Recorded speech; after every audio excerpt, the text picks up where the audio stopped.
Bonjour à tous, j'aime la boxe, vous aimez la boxe, nous aimons la boxe. Alors on n'a qu'à parler boxe pendant toute une après-midi, un petit moment, passé ensemble entre passionnés de boxe. C'est l'idée un peu de ce nouveau concept de démission dans les cordes qu'on a monté avec mon associé que vous voyez dans l'écran, là en bas avec sa moustache, ça c'est Tony Loumet. C'est moi. Bonjour Tony, pour faire un CV rapide de Tony. Tony, c'est un grand passionné de boxe, un pratiquant de boxe, il s'entraîne tous les jours comme un pro, même s'il n'a pas fait son premier combat encore, amateur. Et ça fait Si, c'est une longue histoire pour une prochaine fois. Ah, ok, pour une prochaine fois. Et on s'est dit, tiens, puisqu'on parle trop peu de boxe dans les médias, il n'y a pas de débrief, il n'y a pas d'émission récurrente comme ça où on débriefe les différentes performances de nos combattants français d'abord, puis ni même davantage à l'international. Et bien, créons ce rendez-vous qu'on va essayer de faire au moins 2 fois par mois en fonction de l'actualité, ce grand rendez-vous qu'on a appelé Dans les cordes, où on va parler, débriefer des grands événements de boxe qui mettent en lumière nos combattants français et les combattants du monde entier. Alors aujourd'hui, on va recevoir comme invité Sandy Messaoud dans quelques instants. Et puis on va parler d'abord de la grande soirée qu'il y avait hier soir à Riyad en Arabie Saoudite, une soirée fleuve, une soirée marathon avec que des combats de niveau monstrueux. Il n'y avait que des main events en main event, au moins 6 championnats du monde avec en vedette le fameux Bivol Beterbiev, la revanche du championnat du monde des poids mi-lourds, championnat du monde unifié qui a été encore une fois un sommet d'intensité et d'engagement. On parlera Une trop évidemment belle soirée. ensemble de la soirée et puis un programme copieux, hein, Tony. Oui, c'est ça, une trop belle soirée, c'est-à-dire que effectivement tous les combats étaient alléchants, mais il y en avait trop. Voilà, je crois qu'on est sur 8, 9 heures de live. Ça fait beaucoup de temps à passer devant sa télé, même si on adore la boxe. Et puis finalement, bon, ça enlève un petit peu de valeur, un petit peu d'éclat au combat, premier combat en tout cas de la soirée. Le meilleur exemple, c'est voilà, Buasit Smith, qui dans n'importe quel endroit en Angleterre, n'importe quelle ville aurait rempli 30, 35 000 personnes. Et là, finalement, a eu lieu dans presque l'anonymat, noyé dans tous ces combats. Donc, je pense que c'était un beaucoup d'éclat, un beaucoup marketing des Saoudiens de faire une telle soirée. Mais voilà, je trouve que ce qui résume le mieux cette soirée, c'est une trop belle soirée parce que c'était quand même trop. Mais on va pas bouder notre plaisir. On veut des beaux combats, on veut des belles soirées. On préfère trop de soirées comme celle-ci que finalement pas assez et des combats dans lesquels on s'ennuie ou on connaît le résultat à l'avance. Alors, on va évidemment débriefer la soirée, pas tous les combats, mais l'essentiel des combats. Et puis, on accueillera Sandy Messaoud qui va nous revenir sur l'aventure qu'il a vécue à Malaga la semaine dernière lorsqu'il a disputé le championnat d'Europe des poids welter contre l'Espagnol Samuel Molina. Encore un combat à l'extérieur avec pour objectif de faire une Messaoud. C'est devenu une expression déposée. Aller tenter l'exploit à l'extérieur. Ensuite, on parlera évidemment du flop franco-français de l'année, le combat entre Kevin Elessadjo et Christian Mbili, ce grand combat qu'on nous a vendu dans tous les sens et finalement, au bout du compte, comme c'était très prévisible, ce combat n'aura pas lieu.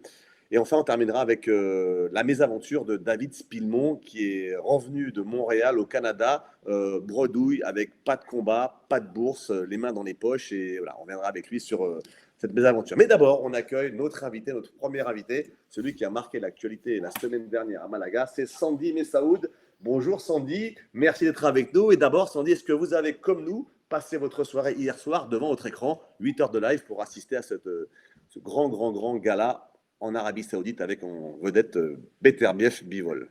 Salut Sandy. Bonjour, salut Arnaud, salut Tony, merci pour l'invitation.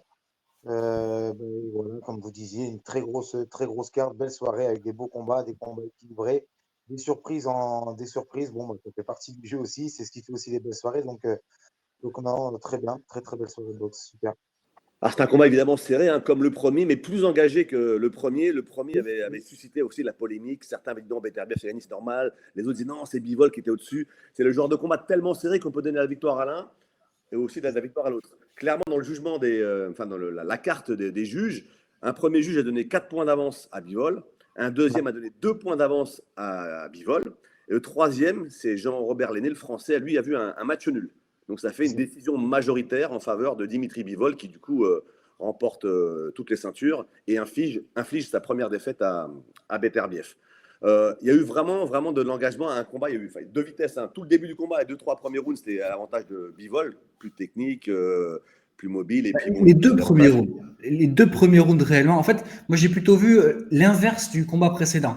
Combat précédent, on a eu vraiment une domination sur la première partie de combat qui était assez impressionnante de Bivol, qui bougeait beaucoup, qui après a fatigué face à un Beterbiev qui est un diesel, on sait, et qui est monté en puissance.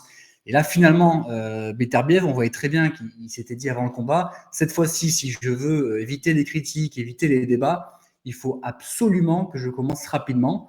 Donc, bon, 2 rounds d'observation parce qu'à ce niveau-là, c'est compliqué de se surprendre. On a 2 mecs qui sont vraiment, vraiment préparés.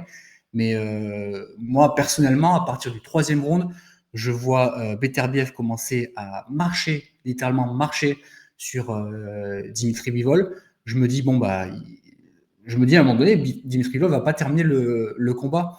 Et puis, je sais pas, je crois à partir du 6 ou 7e, C'est la septième que ça commence à. Bivol remonte et Beterbiev il stagne en fait. Voilà. comme un phénix, bah, c'était impressionnant. Non, je le pensais mort physiquement tellement il avait pris de coups au corps. Et là, il revient. Et bon, ça reste un combat serré. Je vais pas dire que du coup, il domine largement. Moi, honnêtement, je l'ai scoré 115, 113. Euh, J'avais scoré le premier match nul. Donc, non, c'était un régal. Et surtout, quasiment aucune intervention de l'arbitre. C'est-à-dire que un combat, le niveau est super, super élevé, mais en plus de ça, c'est propre. C'est vraiment propre. C'est à montrer dans toutes les écoles de boxe. Une vraie opposition de style entre l'élite. C'est vraiment ce qu'on appelle l'élite de la boxe et sans aucun accrochage, les 12 rounds de spectacle. Là, ce qui triomphe, je trouve, c'est la boxe intelligente. Ce qui est étonnant aussi, c'est la forme physique. Enfin, c'est pas étonnant, c'est normal, mais c'est impressionnant plutôt. La forme physique de ces deux combattants. Pendant 12 rounds, il n'y a pas eu de temps mort. Ils ont fini fort tous les deux. Faut oublier que Beterbiev, il a quand même 40 ans. Ouais, Beterbiev, il a fait les Jeux en 2012. C'est-à-dire que vous êtes un petit jeune, vous, Sandy, par rapport à Beterbiev. Donc ça laisse ouais. entrevoir pour vous aussi de belles années encore. Là, moi et Beterbiev, on a 2 ans d'écart, donc c'est pas grand-chose non plus.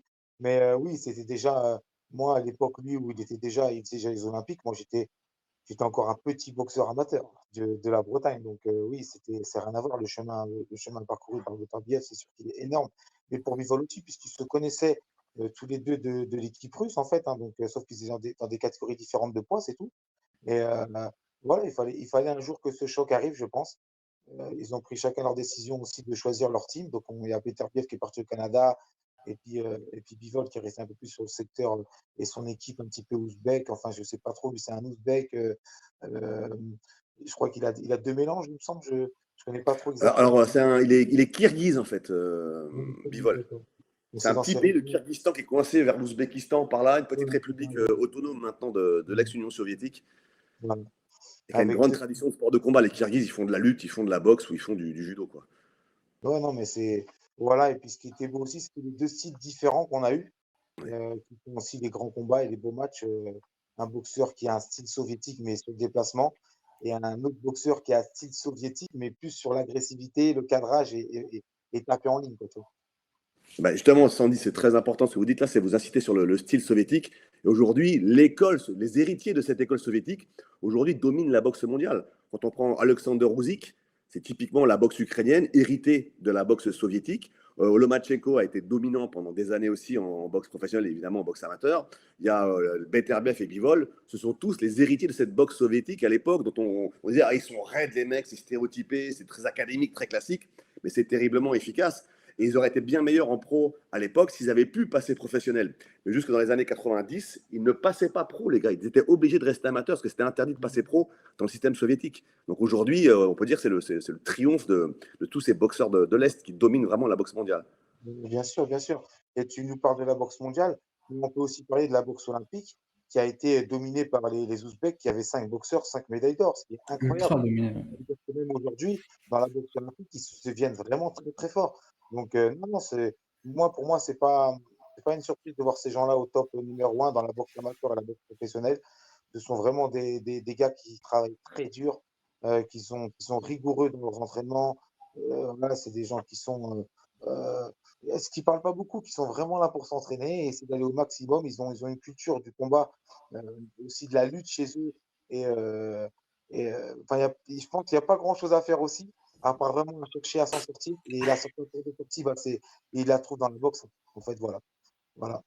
Et puis, Ouais. je pense que ce que tu disais aussi par rapport à, tout ce qui était stéréotypé, c'est-à-dire qu'ils avaient une boxe un peu raide. Et ben, je trouve que voilà, avec des boxeurs comme Usyk, Lomachenko, ils ont gardé ce côté-là soviétique, mais du coup, ils ont enlevé tout le côté raideur en devenant élastique, quoi, en bougeant le buste à droite, à gauche, et à développer ce QI, mais pas ce QI-là où on va chercher à taper, le QI où on va plutôt chercher à se déplacer, à se désaxer. Et ça, je trouve que c'est très intéressant. Moi, pour terminer sur ce combat, j'aimerais poser une question à Sandy, vraiment sur le ressenti du boxeur. On a vu des rounds ultra dominants de Beterbiev. Beterbiev, c'est quelqu'un qui frappe très fort, on le sait, son palmarès parle pour lui. Est-ce qu'on peut penser qu'au vu de son âge, c'était véritablement une stratégie de la part de Bivol de se dire je vais peut-être laisser passer à un moment donné 4, 5 rounds pour le laisser se fatiguer, je vais miser sur son âge et justement je vais enchaîner derrière et accélérer parce qu'il y a vraiment une, un contraste énorme entre Arnaud, je crois que tu disais c'était le sixième si tu dis si on se trompe pas. Ouais, c'est à partir du septième que Bivol Voilà. revient. Et d'ailleurs, dans le scorecard, il y a 7, 8, 9, 10, 11, c'est pour Bivol. C'est ça. Et d'un round à l'autre, il y a vraiment un contraste énorme, comme si d'un coup Bivol avait dit allez, c'est parti, je reprends le combat en main. Donc, est-ce on peut, au moment où effectivement peut-être Beterbiev baisse de régime, mais Beterbiev qui a l'habitude de commencer ses combats assez lentement, cette fois le commence assez fort. C'était, je pense, prévisible, parce que c'est ce qui lui a manqué sur le premier combat. Donc, est-ce que si on a la place de Bivol, on peut se dire bon, je sais que cette fois, il va venir dès les premiers rounds, il va vouloir me rentrer dedans. Mais je sais aussi qu'il a 40 ans et je sais que ce n'est pas dans son habitude d'avoir un rythme aussi élevé du premier à la 12e. Donc, est-ce que je ne vais pas le laisser un peu se fatiguer et ensuite réenchaîner et m'imposer? Moi, ça me fait penser exactement au typique ce que pensent les gens pour moi. Moi, les gens savent que je vais démarrer fort, ou ça m'est déjà arrivé sur des combats de démarrer enfin, un peu moins fort que les deux, trois premiers rounds, parce que c'est le temps où j'ai besoin aussi d'analyser la technique de mon adversaire. C'est ça qui fait que je mets mon QI box en route à ce moment-là. C'est-à-dire que je peux laisser les deux premiers rounds du combat passer, parce que j'ai besoin de m'adapter et d'essayer de lire cette boxe-là de mon adversaire pour pouvoir commencer à démarrer mon style de boxe et démarrer mon moteur. Maintenant, je pense que pour Beterbiev, c'était la même chose. Hier, il a démarré fort. Je pense que, comme je te disais, moi, mes adversaires à moi, ils ont souvent pensé en disant, bah, tu vois, il y a 10 rounds, il y a 12 rounds, et au bout d'un moment, il va flancher. Et ben, pour moi, Beterbiev, c'est la même chose. Ils ont pensé qu'il allait flancher, mais c'est reste des gars qui se connaissent par cœur, qui savent les moments où il faut accélérer, les moments où ils savent aussi, où ils doivent se réoxygéner. Donc, en fait, bah, tous ces moments-là, ils savent gérer l'effort du combat. Donc, je pense que tellement qu'ils ont de l'expérience, que ce soit pour Bivol ou Beterbiev ou même pour moi-même, je parle, en fait, on sait gérer ça et avec l'expérience, on arrivera à tenir qu'il y a 10 ou 12 rounds. On va avoir des temps forts, des temps moins forts, mais on sait avec l'expérience qu'il faut finir aussi fort sur les 2, 3, voire derniers rounds et qu'il nous faut du souffle encore pour ce moment-là. Donc en fait, c'est tout simplement apprendre à gérer son effort et ça, on l'acquis qu'avec l'expérience, en fait. Moi, j'ai fait énormément de 10 rounds et de 12 rounds dans ma carrière. Et vu qu'en plus, je ne suis pas un puncher, bah, du coup, souvent, mes fins de combat vont jusqu'au bout, en fait, hein, jusqu'au 10e ou au 12e. Donc, j'ai appris à gérer cet effort-là. Et, je trouve que Beterbiev, il a démarré fort, oui, en effet. Et on l'a vu, le 11e round, pour moi, il le perd, mais le 12e, il le gagne. Mhm. Donc, on a vu justement jusqu'à la fin, il a été là, il a été actif. Sauf qu'au 11e, il s'est un petit peu jeté. Je pense qu'il a voulu faire beaucoup pour vraiment essayer de faire la différence sur les 2 derniers rounds et sur les erreurs qu'il a fait Beterbiev. Bivol l'a très bien contré dans le 11e round et ça, c'était magnifique ce qu'il a fait d'ailleurs Bivol. Mais au 12e round, après, on voit un Bivol qui fait plus grand chose et un Beterbiev qui avance, il continue à travailler jusqu'à la fin. Et c'est pour ça que moi, je trouve que le 12e, je le donnerais à Beterbiev par rapport à ça. Voilà. Ouais, mais effectivement, c'est le scorecard disent de la même chose. Les trois juges donnent le 12e round à Beterbiev qui a fini fort. Voilà, dans le scorecard, on le voit à la fin, je ne sais plus qui c'est qui note pendant le combat. Alors, c'est un scorecard qu'on donne, mais qui n'est pas pris en compte par les fédérations, hein, puisque c'est, on va dire, un sixième juge. Et lui, il met gagnant Beterbiev d'un point. C'est Manix, le journaliste Non, non, mais, d'ADN. Manix, il donne 2 points d'avance à Bivol à la fin du combat, au cumulé. Mais il donne la dernière reprise, effectivement, Ouais, je à sais plus. Beterbiev, mais Moi, il donne Bivol j'ai vu un vainqueur. scorecard. J'ai vu un scorecard passer un moment devant l'écran et c'était écrit match nul à partir de la 11e et le 12e donné à Beterbiev. Tu vois, moi, j'ai vu une scorecard passer comme ça. Il y En en tout a cas, une qui. celle de Manix, là, c'était plus 2 parce que moi, j'avais exactement le même score. Je dis, ah, tiens, et en plus, les mêmes brognes. Donc, après, c'est ce genre de combat. Enfin, clairement, je ne sais pas ce que tu en penses, Sandy, mais pour moi, il y a Bivol qui a été un petit peu au-dessus. Donc, sur ce combat-là, il mérite la victoire, hein. Il y a moins de polémique que le premier combat. Ouais. Et Bivol était vraiment comme il était plus actif, il s'est plus engagé. Puis comme tu Ouais. expliquais dans la 11e, même quand Beterbiev essayait, il arrivait à le contrer et surtout à faire des petits enchaînements. Alors c'est moins impactant évidemment que Beterbiev parce qu'il frappe moins, mais au niveau de la précision, c'était vraiment impressionnant ce que faisait Bivol. Je suis d'accord. Il n'y a qu'une question maintenant. C'est là, on a une victoire quand même assez nette de Bivol. Est-ce qu'on a envie de voir un troisième combat ou est-ce qu'on a envie de voir Bivol défendre ses titres contre quelqu'un d'autre? Sandy. Écoute, je pense qu'il va falloir voir le troisième combat, hein. Je pense, même si je ne suis pas fan des trilogies parce que ça dure longtemps et puis euh, il y a des boxeurs qui attendent aussi sur la liste. Donc, Ouais. on leur gâche un petit peu ce plaisir-là parce qu'il y en a qui ont travaillé dur, peut-être plus dur que Bivol et Beterbiev, même pour en arriver à numéro 2 ou numéro 3 dans leur catégorie. Et je pense que de faire les trilogies, du coup, ça fait énormément patienter, surtout quand c'est des trilogies avec des incontestés. C'est toutes les ceintures en jeu, donc ce sont des combats qui sont durs à monter financièrement. Donc on peut attendre encore 6 mois, 1 an. S'il ne faut pas que Beterbiev se blesse, parce qu'on sait que Beterbiev se blesse souvent pendant les préparations, donc ça repousse les combats. Euh, voilà, donc oui et non, en fait. Je ne sais pas trop comment, mais oui et non.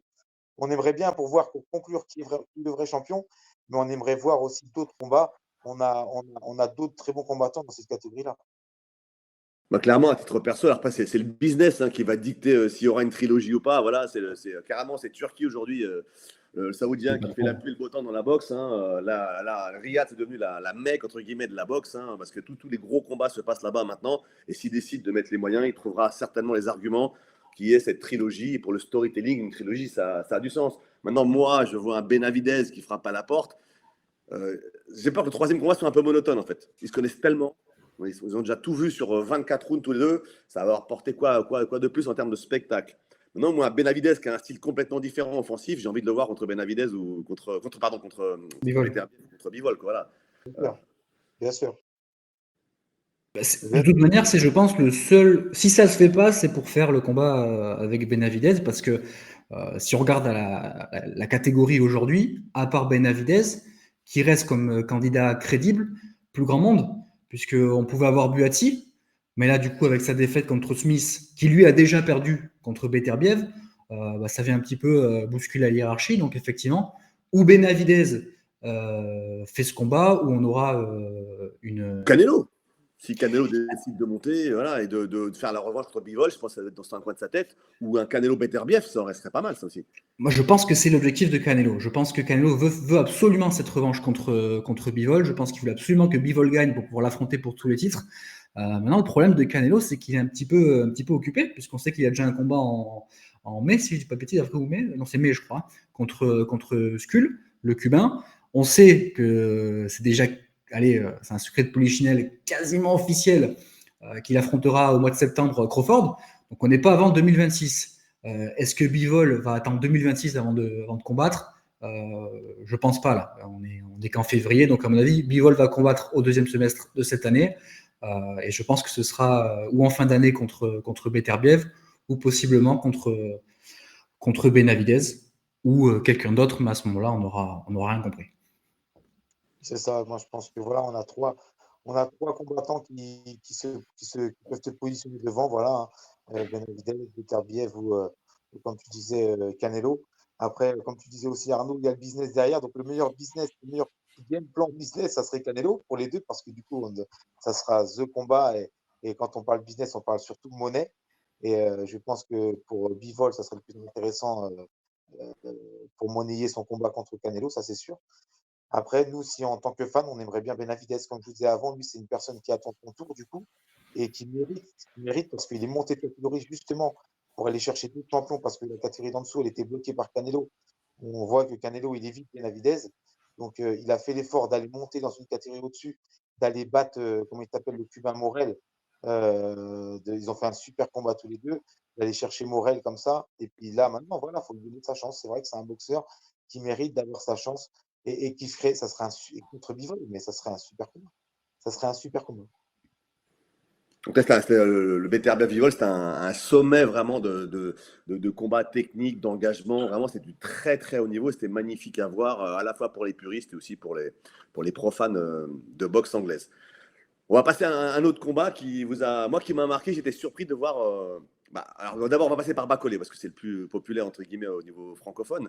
Bacolé, est-ce qu'il avait la moindre chance de remporter ce combat, si ce n'est par un KO venu de nulle part sur un énorme lucky punch quoi. Quand on arrive comme ça 2 jours avant, est-ce qu'on a la moindre chance de battre un gars préparé comme Joseph Parker?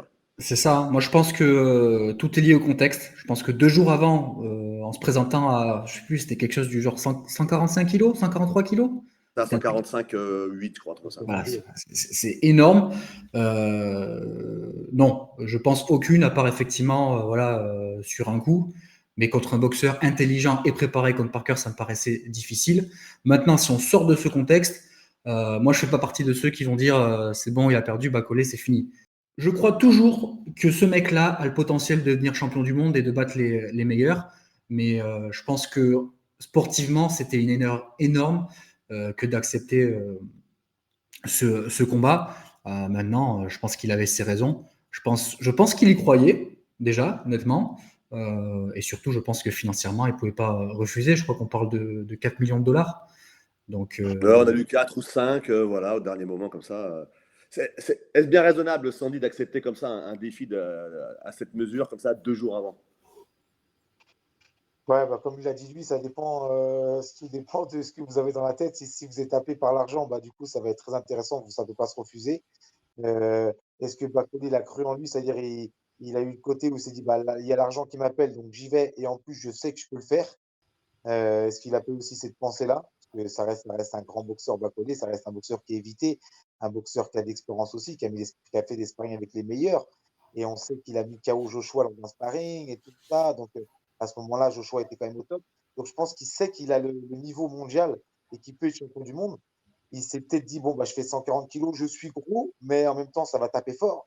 Et est-ce que Parker va résister? Moi, franchement, quand j'ai vu ça, je me suis dit, oula, je me suis dit, Bacolé, il a toutes ses chances sur les 5-6 premières rounds. Après, peut-être pas 6 rounds. Je ne sais pas ce que ça allait donner niveau cardio. Mais bon, quand on connaît Bacolé, on sait que c'est un briseur de mâchoire. Il fait très mal sur ses coups. Et c'est un boxeur qui sait enchaîner. C'est pas un boxeur non plus qui va mettre un ou deux coups par-ci par-là. Il sait appuyer où ça fait mal, où ça fait mal. Et, et pour finir, Bacolé, ouais, bah voilà, hein, grosse surprise. Hein, Parker, il a quand même réussi à le mettre KO. Il fallait quand même mettre par terre un bonhomme de 140 Ouais. kilos. Il fallait quand même oser le mettre par terre parce que c'est un gars qui était lourd en face de lui. Hein.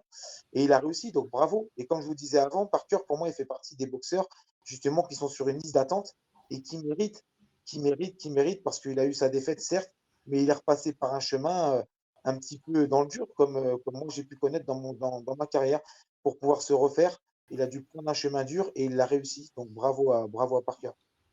c'est ça, parce qu'il Bah, faut parler de Parker. Il faut parler de Parker. Je veux dire, là, aujourd'hui le roi de Riyad, c'est lui. C'est-à-dire que depuis qu'il combat à Riyad, il est inarrêtable. Il est vraiment Oui, inarrêtable. Et qui aujourd'hui, chez les lourds, mérite plus que lui une chance pour le titre? exactement. Wilder, voilà, il bat Wilder, il bat Zhang, hein, c'est ça, oui, il il bat bat Zhang. Zang, il bat Zang, ouais. Bon, et il enchaîne avec Bacolé. Bacolé, qui, alors bon, dans un contexte particulier, mais bon, ça reste Bacolé, ça reste le boogeyman, comme on dit en anglais de la division. Personne ne voulait l'affronter. Lui, amenez-le moi, je le bats, deuxième round. Aujourd'hui, ça va être compliqué de lui dire non, non, pas de titre, pas de ceinture. Donc, il devait le faire contre Dubois, ça s'est pas fait. Et il est aujourd'hui challenger WBO également, donc il peut aussi affronter Usyk. Et j'espère vraiment pour lui. En tout cas, je ne sais pas si c'est le meilleur choix pour le spectacle, pour le public, mais en tout cas pour lui, il mérite clairement d'affronter ou Dubois ou Usyk prochainement. Oh ouais, grand respect autour de Parker, surtout même le fait d'accepter 2 jours avant Bacolé que personne ne veut affronter, ça sent le bourbier aussi, ça sent le combat piège. Voilà, parce que Bacolé, il vient, il n'a rien à perdre et on sait que c'est un gros frappeur et qu'il ait accepté le défi comme ça, bravo, chapeau, Joseph Parker. Sur tous les boxeurs poids lourds qu'on pouvait lui donner 2, 3 jours avant, on pouvait en donner plein, mais pas lui. C'est vrai qu'on se dit non, lui quand même, c'est le pire. C'est le pire qu'on peut lui donner, c'était Bacolé. Et voilà, il a réussi. Donc, mais voilà, après, on arrive avec un boxeur, bien sûr, qui n'était pas prêt pour combattre. Bacolé n'était pas prêt pour combattre, mais ça reste des boxeurs. C'est leur travail de boxer. Donc, c'est quand même des boxeurs qui sont actifs tous les jours à l'entraînement. Euh, il y en a qui vont faire de la maçonnerie et qui, le samedi, qui vont combattre. Eux, ça reste des boxeurs. Ils font pas de maçonnerie. C'est leur travail, c'est la boxe. Ce sont des vrais boxeurs professionnels. Donc, ils font de la boxe tous les jours. Donc, ça reste des boxeurs prêts. Et Bacolé, on sait que c'est un boxeur qui peut répondre à ce genre de défi de dernière minute. Parce que je pense qu'il le sait au fond qu'il peut taper la dernière minute parce que c'est un boxeur qui est redouté. Et les boxeurs redoutés, on les appelle la dernière minute. Pour pouvoir Et les battre. il sait en plus, pardon Sandy, il sait Bacolé qu'il a le facteur one punch. C'est-à-dire que sur un coup, à ce poids-là en plus, tout peut basculer. Et on peut être un minimum prêt physiquement. Tout peut basculer sur un coup. Le retour de George Foreman a été basé là-dessus, quoi. Il est gros, lourd, vieux. Voilà, le gars, Foreman, il faisait ses esquives comme ça, sa garde comme ça. Il mettait très peu de coups. Par contre, il suffisait d'un coup pour qu'il fasse tomber et basculer le combat. Et je pense que Bacolé a misé là-dessus aussi. Il s'est dit, je pense qu'il a vraiment cru en ses chances. Hein. Il est venu pour l'argent, évidemment, parce qu'il a touché le plus gros chèque de sa vie. Il en a besoin, évidemment. Mais derrière, pourquoi pas? Pourquoi pas? Il y a cru. Moi, franchement, j'y ai cru aussi. Je me suis dit, tiens, il est capable de coller. Et finalement, bah, il y a peu de miracles en boxe. Hein. Ça n'arrive pas souvent, les miracles. Quelqu'un qu'on n'a pas préparé, bah, on le paye finalement sur le Mais je ring. pense que oui, comme tu dis, et comme voilà, moi je pense qu'il est allé parce qu'on ne crache pas sur l'argent. Et c'est un mec, voilà, je pense qu'il est un peu comme moi, il a ce côté-là où il croit en lui. Ouais. Et il a raison, parce que et avec les combats qu'il fait, on voit bien que c'est un gars qui croit en lui, il peut aller à droite, à gauche, n'importe quel pays.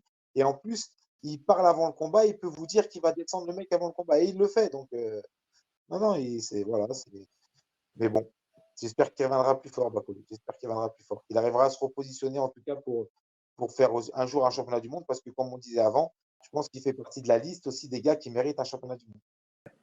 Carrément. Il y avait Un qui monte clairement aussi en poids lourd, qui était à la fiche hier, on va en parler là, c'est Aguid Kabayel. Le mec que personne n'avait vu venir, le mec dont personne ne donne de crédit. Il est petit, il est léger pour un poids lourd, mais le gars, il est actif. Et là, il enchaîne, il est sur une série de 5 victoires consécutives avant la limite. Et et face pas à des des gars moindres. costauds. Hein.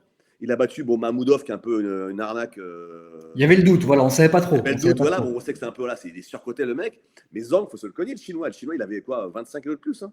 La surprise, quoi. Arnaud, tu l'as très bien dit, contre Magmoudov, bon, il gagne. Magmoudov, on n'était pas vraiment sûr de ce que ça valait réellement. Contre Sanchez, il m'a impressionné. Et puis là, malgré Sanchez, personne n'y croyait contre Zhang. Non. Et il gagne encore. Donc là, je pense, oui, qu'il est tout proche. Il mérite à minima une demi-finale mondiale. Le problème, c'est que maintenant, plus personne ne va voir le boxer. Voilà. Non, si, les gens vont l'embrasser parce qu'il ne fait pas peur. Il reste, malgré tout, il ne fait pas peur. En fait, avec lui, on va de surprise en surprise. En fait, on ne va plus être surpris puisqu'il est bon. Mais on Ouais. reste surpris contre Zhang. Il en prend une en plus. Il se fait secouer contre Zhang. Il va au tapis hein, contre Zhang. Ouais. Parce que Zhang, il cogne. Hein. C'est un gros frappeur. Puis il est lourd, il est massif. Et là, le gars, il se relève. D'ailleurs, il encaisse bien les coups. Il est très, très actif. Il met beaucoup de coups à chaque combat. Par séquence, il met des séquences de 5-6 coups. Il est vraiment surprenant, ce gars. Voilà. Et il est efficace, puisqu'il gagne avant la limite contre des mecs qui font 20 kilos de plus que lui. Donc, il est vraiment surprenant. Et on parle de Aguid Kabayel. Le mec, c'est un Allemand. Voilà. Il est pas bling-bling. En fait, il a rien pour lui, parce qu'en fait, c'est pas un trash talker. Il est pas bling-bling. C'est un mec qui est lisse, qui est plutôt sympa. C'est monsieur tout le monde, entre guillemets, dans la catégorie des poids lourds. Et le gars, aujourd'hui, il est classé numéro 3, box-rec, en poids lourd. Ouais, non, vraiment, bravo. C'est vrai, ça fait plaisir. C'est des boxeurs qui sont sur des phases montantes, c'est très bien. On va rebondir justement avec votre expérience à Malaga, Sandy. Ça fait une semaine maintenant que vous êtes rentré d'Espagne. On vous a accompagné là-bas. D'ailleurs, je vois vos petites blessures. C'est bon, ça s'est bien arrangé. Parce qu'en fait, c'était un combat violent. Les deux, vous avez vraiment été bien amochés. Je ne sais pas si c'est les gants Léon. Vous avez mis beaucoup de coups. Vous étiez coupé au niveau des deux arcades, là, en haut dessus. Et au niveau des arcades inférieures, tout près de l'œil, tout près de la paupière, là. Et donc, à 4 h du matin, à l'hôpital, j'étais avec vous. Et donc, l'infirmière espagnole n'a pas voulu vous soigner les. Enfin, si, la soigner, mais la recoudre en fait les plaies tellement elles étaient profondes. Elle avait peur de. Donc, elle disait allez, débrouillez-vous, vous allez faire ça en France. Donc, ça s'est bien passé en France, le retour.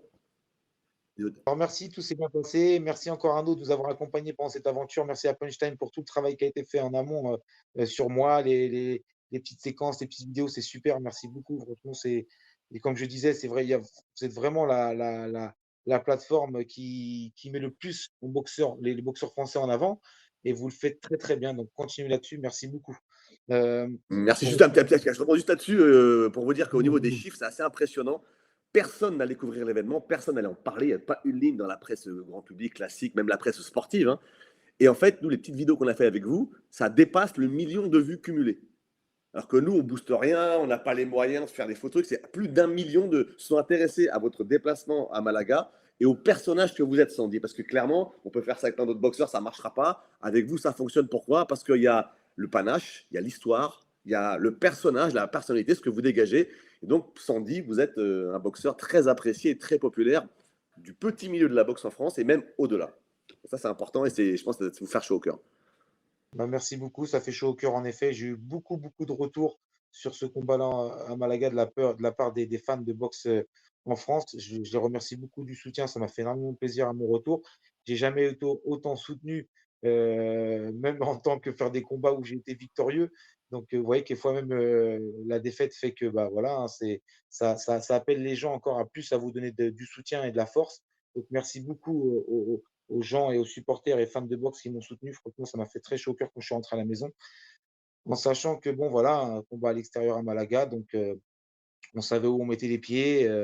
Alors oui, bah, les blessures, ça va, je m'en suis remis, c'est sûr. Bon, il y a eu des chocs de tête, il y a eu 2 coups de coude. Bon, il y en a un qui m'a pas ouvert, mais sur les 2 coups de coude, il y en a quand même un qui m'a ouvert l'arcade.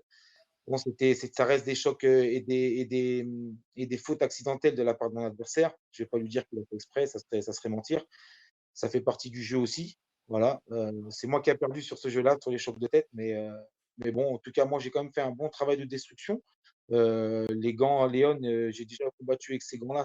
J'aime cette paire de gants-là. C'est une marque où on se sent à l'aise à l'intérieur et c'est aussi un gant qui fait mal. Donc, non, non, j'ai apprécié de boxer avec les gants Léon. Et, euh, et voilà, je pense que Molina, lui, il n'est pas sorti du tout indemne aussi du combat. Il a vraiment, dès les premiers rounds, hein, toi, Arnaud, tu étais sur place, tu as vu déjà son nez. Dès le premier round, il a déjà commencé à avoir les gouttes de sang au niveau du nez. Puis ça s'en est suivi après au fur et à mesure des rounds où vraiment il avait une grosse hémorragie nasale. Et puis après, s'en est suivi, voilà, sur un crochet, je lui ouvre l'arcade lui aussi sur un crochet. Et sur un autre crochet, mais de la main gauche, je lui pète la pommette à un moment ici. Donc, non, on a fait là-dessus, on s'est donné une super guerre là-dessus. Voilà, on a fait un super combat. Mais voilà, moi, je savais qu'en mettant les pieds en Espagne, à Malaga, que ça allait être un combat très dur.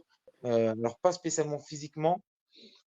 Alors, physiquement, pour moi, oui, parce qu'il faut toujours que je mette, alors comme on dit, on en parlait dans les interviews précédentes, mais c'est de la double dose, il faut mettre de la triple dose. Voilà, faut vraiment y aller, il faut tout lâcher quoi, pour s'assurer la victoire. Mais je savais en fait qu'il fallait que je le batte par KO. Je savais que s'il n'y avait pas ce KO-là qui venait, je savais que c'était mort, ou au moins qu'il goûte au moins une fois au sol. Il fallait qu'il aille soit au sol, qu'il se relève ou pas, ou qu'il se relève pas. Mais voilà, mais il fallait qu'il aille au sol pour gagner ce combat-là. Parce que enfin, la veille du combat, le jour de la pesée et de la conférence de presse, j'ai senti cette atmosphère auprès des délégations qui étaient autour de Molina, les fédérations autour de lui. J'ai vu autour de sa team qu'il y avait des sourires, il y avait une approche qui était différente de la mienne, en fait. Et ça, je sais le reconnaître, je sais sentir cette atmosphère, je le sens. Et tu sens qu'en fait, que tu pars déjà, c'est soit avec des rounds de retard, ou c'est soit comme si on te disait, bah, on disait à Molina, t'inquiète pas, ne prends pas de KO et tu vas gagner. Voilà, en gros, je l'ai senti comme ça, moi. Parce que j'ai déjà eu cette expérience-là dans d'autres pays. Donc, j'ai senti ça. Et puis, de toute façon, on le savait avec ma team, on disait, bah, tu vois, s'il n'y a pas de KO, ça va être dur. Ça va être dur d'aller à la gang là-bas. Malgré le combat qu'on sort, quand même, malgré le combat que je fais. Voilà, donc Carrément, voilà. le combat, on va revenir, mais moi je peux en parler parce que j'étais vraiment au pied du ring dans votre coin, Sandy. Voilà. Et alors, déjà, l'étonnant, c'est que il y a des éléments qui ne trompent pas. On est dans une salle qui résonne, il y a 6000 personnes, on était 6 Français, donc votre meilleur ami breton, le pauvre qui est venu, qui n'a pas dormi de la nuit, qui a dormi sur la plage au début et qui est pour venir Antoine, vous voir, Antoine, je trouve ça C'est pas magnifique. vrai. Ouais. Et donc, on était 6 contre 6000. Je dis on, je suis parti, je fais comme si je faisais partie de l'équipe. Enfin, je me suis tellement pris au jeu que voilà, ça, Il est de breton maintenant, l'intérieur. Arnaud. Et en fait, pendant 90% du temps, le public était muet parce qu'il voyait qu'il y avait une domination technique et tactique de Sandy. Et les quelques phases où l'Espagnol mettait quelques séquences, parce qu'il en a mis quand même, le public ne demandait qu'à s'enflammer, mais le public ne s'est pas enflammé. Donc ça veut dire quelque chose. Après, j'ai réécouté, moi, le live, parce qu'on a diffusé la soirée avec les commentaires espagnols. Les commentateurs espagnols commençaient à dire oui, un match nul, ce serait pas illogique. Sous-entendu, il conserve son titre avec un match nul. Donc eux-mêmes, ils n'ont pas eu l'occasion de s'enflammer. Quand on est aux commentaires, on n'attend qu'une chose, c'est ouais, hurler dans tous les sens, en faire des caisses et des caisses pour vendre un peu son produit, box. Là, ils ne se sont pas enflammés. Ils étaient même très, très mesurés dans leurs commentaires en disant attention, on ne sait pas à quoi s'en tenir. Voilà. Donc en fait, ça explique bien le contexte général, qu'en fait, c'était un combat très, très équilibré. Moi, du bord du ring, alors après, il y a toujours l'affect qui joue. Ça peut jouer. Pour moi, Sandy, vous avez gagné de deux rounds, parce que plus actif, voilà. Et les juges, au bout du compte, ont fait l'inverse. Ils ont donné les rounds à l'Espagnol. C'est pas scandaleux, c'est pas un vol. C'est pas un vol, mais moi, je trouve c'est injuste. Parce qu'on sait qu'on est à l'extérieur. Et vous savez, la boxe, on dit toujours, il faut en faire plus à l'extérieur. Mais quand on est sur un départ du 100 mètres, on ne demande pas aux champions en titre de partir avec 10 mètres d'avance. Et en boxe, c'est ça. Celui qui est champion en titre, qui boxe à domicile, il va partir avec 10 mètres d'avance sur ses adversaires. Et c'est donc très, très difficile de rattraper le retard face à un mec qui, quand même, était très bon. Donc, voilà le ressenti que j'ai, Sandy, que beaucoup de personnes ont eu, c'est que vous méritiez d'avoir les victoires. C'est pas un scandale où vous aviez archi dominé, vous étiez dominant, voilà. Et c'est injuste, et malheureusement, c'est l'histoire de votre vie, Sandy. Et ouais, voilà, c'est comme tu dis, c'est l'histoire d'une vie. Voilà, toujours partir en retard, toujours attraper le bus, hein. Ouais, donc, ouais, moi, vraiment, c'est resté quand même encore un petit peu en travers de la gorge, hein. Ouais. Même encore aujourd'hui, là, j'y pense, je me dis normalement, je devrais avoir la ceinture européenne chez moi. Elle devrait être avec moi là dans mon lit, avec toutes mes autres ceintures. Et c'est ça qui fout un peu la rage parce que je pense pas qu'on proposera un championnat d'Europe. Euh, Ils ont osé prendre le risque, les Espagnols, pour monter ce combat-là, et bravo à eux, je les remercie. Mais voilà, la victoire, elle n'est pas là. On l'a senti directement même à la fin du combat. On a vu la team Molina qui m'a complètement tourné le dos comme si j'existais pas en fait, hein. On leur a déclaré la victoire, ils ont levé les bras, ils ont fait la fête entre eux de côté, dans leur coin du ring, tout en m'oubliant comme si j'étais pas là. Et ça veut tout dire pour moi. Ça prouve qu'en fait, il y a ce côté-là où il se dit bah, nous, on a gagné, on s'en fout, peu importe, tu nous as pas mis par terre, tu nous as pas mis KO. Donc, on profite de cette victoire-là et toi, on te laisse, c'est comme si tu n'as jamais existé. Ils ont tout mis en place, les Espagnols, pour s'assurer un truc nickel, une belle conférence de presse, faire les trucs propres et s'assurer la victoire aussi, euh, même si c'est pas bien de le dire, de s'assurer une victoire. Bah, tant que je tiens debout, je vais gagner. Voilà, je suis sûr de gagner. Je suis chez moi, on ne peut pas m'enlever la ceinture. Voilà. Même à presque 39 ans, tu as montré que tu étais encore là, encore au niveau, que moi, effectivement, je te vois également gagner ce combat. Tu aurais dû être champion d'Europe, mais c'est pas tout ce qu'on a découvert. On n'a pas simplement découvert que Messaoud, c'est un très bon boxeur qui peut être champion d'Europe.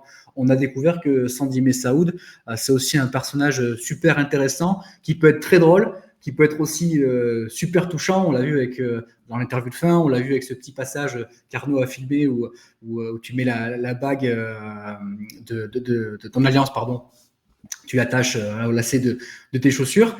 Et je pense que vraiment les gens, ça l'ont remarqué, ont accroché. Et j'espère que maintenant, ils te suivront dans tes prochains défis, parce qu'on va t'écouter parler, je sens bien qu'il y aura des prochains défis. Et je pense qu'on continuera à appeler Sandy Messaoud et que Sandy Messaoud continuera de surprendre à l'étranger. Bah écoute, moi, je remercie encore Punchline parce que du coup, la lumière, c'est vous qui l'avez mise sur moi. Franchement, si vous l'avez mis sur moi d'une très belle manière, vous faites vraiment un super travail, Tony et Arnaud. Bravo, merci beaucoup encore une fois. Euh, euh, Après, pour revenir sur la boxe en France, oui, il faut pas oublier aussi que les partenaires, c'est surtout aussi la promotion qu'il faut. C'est-à-dire qu'il faut des promoteurs Ouais. qui arrivent surtout à faire du business avec les autres promoteurs étrangers. Et pour ça, il faut des promoteurs qui sont sérieux, qui ont de la trésorerie. On l'a pu le voir là, avec Mbili et Kevin Sadjo, on a eu un promoteur français qui s'est positionné, qui a annoncé des grosses sommes, et au final, bah, ça ne se fait pas parce que les sommes, ils ne les avaient pas. Donc, vous voyez, c'est ça le monde de la promotion en France, c'est très compliqué et c'est les promoteurs qui font la différence en boxe. Moi, pourquoi je me suis fait voler mes combats à l'extérieur? Parce qu'en fait, je pèse rien. En promotion, on peut vous mettre une carotte. De toute façon, les fédérations vont vous regarder, ils vont dire: «Oui, ah, c'est sûr que c'est un très bon boxeur, Messaoud. Ah, depuis le temps, on l'adore sur le ring, il est magnifique». Mais il pèse rien. Il a pas de promoteur, il a rien. Il a aucun appui. C'est un et c'est pas vous qui payez les taxes encore une fois et la boxe, c'est du business. C'est la promotion, qui c'est qui va organiser le plus souvent possible, qui c'est qui va mettre le plus possible son boxeur en avant, qui c'est qui va mettre, des ceintures aussi en avant, des fédérations mondiales en avant et ça, des fédérations aujourd'hui, c'est comme ça qu'elles fonctionnent et c'est le monde de la boxe, il fonctionne comme ça. Mais comme vous disiez, Sandy, vous ne pesez rien, mais les boxeurs français ne pèsent de rien. La boxe française ne pèse rien. C'est un petit flashback. En 2016, au retour des Jeux Olympiques de Rio, 6 médailles pour la France, la lumière est sur la boxe en France. Dans la foulée de ces Jeux Olympiques 2016, il y a 7 promoteurs français qui ont des contrats avec la télévision. Canal+, ils signent Jérôme Abitboul avec Tony Yoka, Sébastien Carriès, Malamine Koné et Jean-Marc Mormec. On l'oublie, mais il a été promoteur. RMC Sport signe Brahim Asloum, Asloum Event. Il signe Gérard Tesseron. Et l'équipe signe David Nicotra. Donc 7 promoteurs avec des contrats télé, donc des gros diffuseurs, avec des moyens pour organiser. 4 ans plus tard, il n'y en a plus aucun. Aucun. Pourquoi? On peut parler pendant des heures. Pourquoi? Aujourd'hui, la boxe française ne pèse plus rien. Il n'y a plus un seul promoteur influent, ou même pas influent. Il n'y a plus un seul promoteur qui a des contrats télé. Et ce qui s'est passé là avec Mbili et Sajo, vous avez bien fait de faire la transition, eh bien c'est clairement un promoteur qui a fait un coup de bluff. Il a essayé, il a mis une enchère bien trop grande pour lui, sauf que quand il a fallu montrer des garanties financières, et ce qu'ont demandé les Canadiens, impossible de fournir la moindre garantie financière. Donc du coup, les Canadiens disent, hey, nous, on n'y va pas. Peut-être que ça les arrangeait bien aussi. Peut-être que Mbili, en position d'attente d'un championnat du monde, il n'avait pas envie de se mettre en difficulté en affrontant dans une pseudo-demi-finale Kevin Elessaggio. Parce qu'il se dit, je préfère attendre, boxer un 30e, un 40e mondial, voilà, et garder ma place bien au chaud jusqu'à temps que le titre se libère. Toujours est-il qu'encore une fois, on a vu un peu la faiblesse de la boxe en France qui ne pèse plus rien et c'est catastrophique. La boxe en France, la boxe pro aujourd'hui, n'a jamais été aussi, dans l'histoire de la France, de la boxe en France, jamais la boxe pro a été aussi en état de léthargie et catastrophique. Il faut tout changer. Alors que paradoxalement, on n'a jamais eu autant de C'est vrai. boxeurs dans le top 20 mondial. Ouais. C'est ça qui est dingue. Ouais, c'est exact. Ouais, c'est vrai, c'est fou, c'est fou. Mais moi, j'ai toujours connu la boxe comme ça. Ouais. Je n'ai pas connu la boxe des années 90-2000 où ça passait à la télé en France, où les boxeurs, les champions du monde ou pas, étaient quand même suivis. On a toujours eu des bons boxeurs en France, mais moi, de mon époque, j'ai jamais connu de combat français télévisé, à part à un moment où il y en avait des galas de boxe qui passaient sur l'équipe 21. Les galas français qui passaient, c'était avec les frères Nicotra d'ailleurs. Alors pourquoi ils ont perdu le contrat, je pourrais pas vous dire pourquoi. Mais est-ce qu'il y a eu des combats aussi? Est-ce que tous les combats ont bien été faits dans les règles pour bien les vendre au public? Est-ce qu'il n'y a pas eu des combats aussi un peu trop faibles, avec des différences de niveau? Je sais pas. Il faudrait poser des questions au public en fait. Mais en tout cas, moi, c'est pour ça que dans toute ma carrière, du début jusqu'à aujourd'hui, euh, moi, j'ai jamais cherché en fait le combat facile, que des combats durs. J'ai que fait des combats franco-français. J'en ai fait plein. J'ai jamais boxé un Serbe, un Géorgien. Vous voyez ce que je veux dire? Moi, j'aurais aimé passer sur ces chaînes-là à un moment quand les combats français étaient diffusés. Mais voilà, les gens font entre eux. Les promoteurs mettent en avant leur team à eux. Mais il faudrait peut-être savoir un peu mieux vendre les combats, tout simplement, je pense aussi, pour appâter un peu plus les télés. Mais surtout, je pense surtout, ce qu'il faudrait, c'est que les boxeurs français ils se boxent en fait, tout simplement. Il faut qu'ils acceptent de se boxer. Voilà, c'est ça surtout, je pense, qui ferait la grosse différence à appeler les télés à revenir vers la boxe en France et reproposer des gros combats franco-français. C'est ça qu'il faut, c'est reproposer des gros combats franco-français. On en a un bon Ok. exemple là, justement de combat qui aurait pu, voilà, on en a vaguement parlé tout à l'heure, qui aurait pu changer beaucoup de choses au niveau médiatique, au niveau français. C'est le combat Mbili Sadjo qui ne se fait pas. Donc encore un combat franco-français qui ne se fait pas. Qu'est-ce que tu en penses, toi, Sandy? Pourquoi un combat comme ça, on n'arrive pas à le faire? Parce que, comme on disait avant, c'est une question de finance en fait. Les boxeurs, quelquefois, en fait, ils sont pas encore champions du monde. mais ils veulent déjà des sommes de champion du monde. Je comprends que les 2 boxeurs sont très bons, je comprends, ils ont un ratio de KO qui est magnifique. C'est 2 magnifiques boxeurs, Lele Saggio et Mbili. Mais il y a un moment aussi, il y a quand même 800 000, ils avaient réussi, ils ont fait croire que le promoteur français avait 800 000 € à mettre dans ce combat-là, ça fait 400 000 chacun. C'est quand même des belles bourses. Pour des Français, c'est des belles bourses, c'est des très belles bourses. Maintenant, pourquoi peut-être pas un petit peu descendre sur la bourse et monter le combat quand même, tout en restant sur des bourses qui restent correctes, on va dire. Mais voilà, c'est pas des championnats du monde. Il y a un moment, il faut peut-être prendre des risques. Ou sinon bah, qu'ils ne fassent pas le combat, mais qu'ils nous proposent, eux, des combats un peu plus. Mbili, encore, je trouve qu'il a eu des combats euh, de plus grand niveau comparé à Kevin Saggio. Kevin Saggio, j'ai l'impression aussi qu'il est un peu comme moi. Ces derniers temps, on lui donne un petit peu ce qu'on a envie de lui donner, en fait. Je pense que lui aussi, le chemin commence à se fermer pour lui aussi. Je pense que le fait qu'il n'ait pas non plus un promoteur qui pèse lourd, et ben lui aussi, il a du mal à attirer des gros boxeurs, des méga stars pour pouvoir les battre. Il est obligé aussi d'aller à l'étranger aussi sur certains combats. Mais ça reste pas les combats Kevin Saggio, ça reste d'adversaires plus faibles que lui. Moi, en tout cas, c'est ma pensée à moi. Mbili, il a boxé des boxeurs qui sont quand même un peu plus de renommée mondiale, plus valorisés que ce qu'a fait les Saggio. Mais, mais Franchement, donc, Anthony, est-ce que toi, quand tu as, t'as vu que cette affiche avait été ordonnée en demi-finale par la l'IBF, est-ce que tu y as cru, toi, que les deux mecs avec ça, est-ce que tu as cru leur volonté de non, s'affronter? j'y crois pas parce que tout ça, c'est du blabla. Alors peut-être ça allait se faire, hein, peut-être ça allait vraiment se faire par l'IBF parce que l'IBF, ça reste une fédération que j'aime bien parce que elle met quand même, elle met les numéros 1 et les numéros 2 en confrontation. C'est une fédération qui aime bah, tout simplement que le champion rencontre son challenger. Ça, c'est une des fédérations qui essaie de respecter cette règle-là. On le voit d'ailleurs quand il y a des champions du monde à contester. C'est la première fédération qui se retire, c'est l'IBF. On l'a vu Directement, avec Canelo, on l'a vu avec Usyk. on l'a vu Usyk, on l'a vu avec Canelo aussi, qui est l'IBF. C'est la première Mhm. fédération qui s'est retirée en disant que bon, bah voilà, tu n'es plus champion du monde. Donc l'IBF, là-dessus, ils sont assez sérieux. Mais après, à croire des demi-finales mondiales et tout, moi, j'y crois pas trop parce que c'est pas un tableau. Pour moi, il faudrait qu'on fasse un tableau, voilà, comme un tournoi. Et dans ce tournoi-là, tu as le quart, la demi, la finale. Et là, on serait sûr de s'assurer du coup des vrais championnats du monde et des vraies finales mondiales. Mais tu crois pas au fait que l'un et l'autre, je parle pas de l'IBF, hein, que Kevin Elessadio et Christian Mbili aient eu l'intention vraiment de s'affronter. Bah, ça, il n'y a que il y a que eux qui le savent, hein. Malheureusement, je pense qu'il n'y a que eux qui le savent. En tout cas, ils nous vendent le truc depuis quelques années maintenant, hein. Ils nous vendent le truc comme quoi ils vont s'affronter à un moment ou l'autre. Après, il ne faut pas non plus la faire à la Pacquiao Mayweather, les gars. Déjà, on ne va pas attendre 10 ans. Et je pense que là, les deux sont dans leur prime. Il faut le faire maintenant. Maintenant, ils ont peut-être des choix de carrière en nous faisant croire qu'ils le font pour se mettre dans la lumière et ils ne le feront jamais. Ils le feront jamais, peut-être. C'est pour Voilà. ça, moi, Sandy, j'ai envie de te poser la même question, mais un tout petit peu différent. C'est est-ce que si, selon toi, hein, est-ce que si les Canadiens avaient remporté les enchères, est-ce que ce combat, on l'aurait vu? Ouais, je pense, ouais, je pense. Ouais, je pense, moi, les Canadiens, ils sont plus sérieux que les Français. Et donc, je pense que ça aurait pu se faire, en effet. Ça aurait pu se faire. Ça aurait pu se faire parce que ça reste encore.